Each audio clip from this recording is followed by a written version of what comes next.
हरे कृष्णा हरे कृष्णा हरे कृष्णा। आप सबका हार्दिक स्वागत है इस्कॉन अहिल्यानगर की ओर से इस भागवत कथा में जो हमने अधिक मास के उपलक्ष्य में इसका आयोजन किया है। अभी मैं रिक्वेस्ट करता हूँ, निवेदन करता हूँ, आप जो हमारे गिरोधारी प्रभु है यहाँ के इस्कॉन अहिल्यानगर के जो व्यवस्थापक हैं वो हमारे वीआईपीज को और हमारे आज के जो कथाकार हैं रेवती नंदन प्रभु जी, उनको प्लीज उद्घाटन के लिए मंच पर लेके आए। आइए माता जी प्लीज। जोरदार तालियों के साथ शालिनी विखे पाटिल और आप बड़ी महापौर गाड़ी का स्वागत कीजिए। और मैं अभी रिक्वेस्ट कर रहा हूँ कमलिनी देवी से कि वो शालिनी विखे पाटिल का स्वागत करें हार डाल के।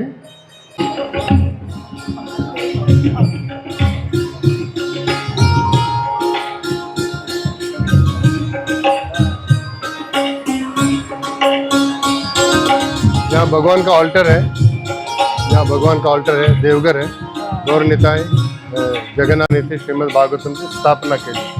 आता आम्ही हे दीप प्रज्वलन करून हा कार्यक्रम ओपन झाला, म्हणजे आज कथाचा प्रारंभ झाला, जे तुम्ही अनाउन्स करणार। हे दीप द्या।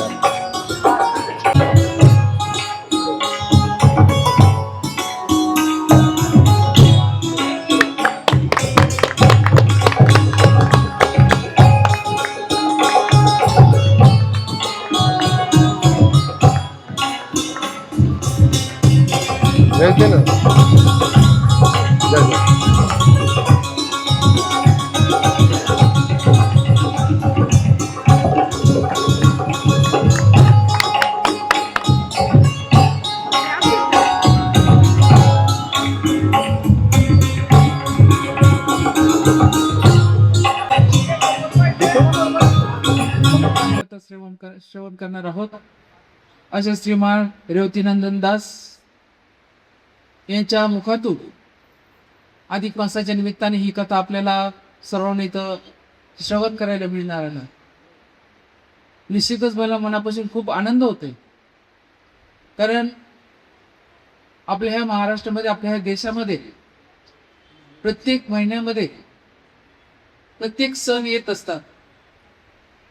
12 महिन्यामध्ये प्रत्येक वेळी सण येत असतात, परंतु हा 13वा महिना म्हणजे अधिक मास, आणि ह्या अधिक मासामध्ये इस्कॉनच्या संदर्भात जे काही श्रीकृष्णाचे वर्णन आम्ही लहानपणापासून ऐकत आलेलं आहोत, ही कथा आज आपल्याला डॉक्टर सतीश फाटके, त्यांचा परिवार आणि त्याचे सहकारी त्यांनी इथं जे काही आयोजित केलेलं आहे माऊली संकुलामध्ये। कारण माऊली ह्या शब्दाचा अर्थ म म्हणजे महान, उ म्हणजे उदात्ता, ली म्हणजे लीनता, मानवता, उदात्ता आणि लीनता, असे ह्या सभागृहामध्ये आपण ही कथा 7 दिवस आपण ऐकणार आहोत। कारण मी नेहमी सांगत असते की महाराष्ट्र ही संतांची भूमी आहे, मोठे मोठे संत आपल्या ह्या महाराष्ट्रामध्ये होऊन गेलेले आहे, आणि त्यातल्या त्यात आपण फार भाग्यवान आहोत। कारण अहिल्यानगर जिल्ह्यामध्ये अनेक संतांचे पावलं लागलेले आहेत, आणि मी स्वतःला फार भाग्यवान समजते। कारण माझा जन्म महानुभाव पंथामध्ये झाला असल्यामुळे लहानपणापासूनच श्रीकृष्णाची आवड होती, आणि लग्नानंतरही माझ्या पतीच्या नावामध्ये राधाकृष्ण आलेला आहे, आणि राधाकृष्णाची कथा आज आपण इथं सर्व श्रवण करणार आहोत। 7 दिवस आपण या कथेचा चांगल्या पद्धतीने लाभ घेऊन जन्म झाल्यापासून जे काही श्रीकृष्णाला लहानपणापासून आडी अडचणी आल्या, कधीही त्यांना सुख मिळालं नाही, परंतु एवढे सर्व संकट असून सुद्धा त्यांनी कोणत्या प्रकारे आनंदी जीवन जगलेलं आहे, आपल्याला ह्या कथेमधून निश्चितच आपल्याला ही श्रवण करायला मिळणार आहे। मी जास्त न बोलता आपल्या ह्या कथेची आज सुरुवात झाली एवढंच मी आपल्याला सांगते, आणि आपल्या अधिक मासाच्या मनापासून आपल्याला सर्वांना शुभेच्छा देते। धन्यवाद। हरे कृष्णा कृष्ण कृष्णा हरे हरे, हरे राम राम राम हरे हरे, हरे कृष्णा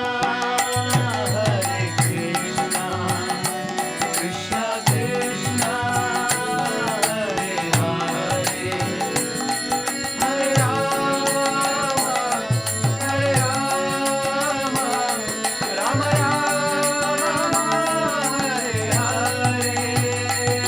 आज या ठिकाणी अहिल्यानगर शहरामध्ये प्रथमच आपण अधिक मासानिमित्त, तसेच आपण अधिक मासाला पुरुषोत्तम मास सुद्धा म्हणतो, त्या पुरुषोत्तम मासानिमित्त आज इस्कॉन मंदिरातर्फे तसेच फाटके सरांच्या तर्फे आज या भागवत कथेचं आयोजन या ठिकाणी केलंय. तर या ठिकाणी आपल्याला सगळ्यांनाच माहिती आहे, अधिक मास आत्ताच शालिनीताईंनी सांगितलं का अधिक मास आपल्या मराठी धर्मामध्ये किती पवित्र असा हा महिना असतो. आपण म्हणतो आपल्या या नद्यांमध्ये गंगा ऋषी सर्वात श्रेष्ठ असते, महिन्यांमध्ये मार्गशीर्ष महिना तसा श्रेष्ठ असतो, तसंच आपल्या या कथेमध्ये सगळ्यात श्रेष्ठ ही भागवत कथा असते. आपण या अधिक मासामध्ये जेवढे जास्त श्री विष्णूची कृष्णांची सेवा आपल्याकडून घडेल तर आपल्या आपण कसे या ठिकाणी होत असतो. तर मी या ठिकाणी इस्कॉन मंदिराचे या ठिकाणी आभार मानते का त्यांनी अहिल्यानगर शहरामध्ये भागवत कथेचं आयोजन या ठिकाणी केलंय, जेणेकरून आपल्या या अहिल्यानगर वासियांच्या पापातून कुठंतरी मुक्ती मिळण्याचं काम या कथेद्वारे होईल. आणि मी अहिल्यानगरकरांना एवढेच सांगू इच्छिते की या कथेचा जास्तीत जास्त लाभ घ्या, जेणेकरून आपल्याकडून घरी नाही पण इथे येऊन श्रवणाद्वारे आपल्याकडून पुरुषोत्तम मासात एक विष्णूची सेवा करण्याचं काम आपल्या हातून या ठिकाणी घडेल. आणि या ठिकाणी मी काही अधिक वेळ न घेता तुम्हाला सगळ्यांनाच अधिक मासाच्या शुभेच्छा देते. आणि आम्हाला इथे बोलवलं त्याबद्दल मी सगळ्यांचेच आभार मानते आणि थांबते. धन्यवाद. हरे कृष्णा कृष्ण कृष्ण हरे हरे, हरे राम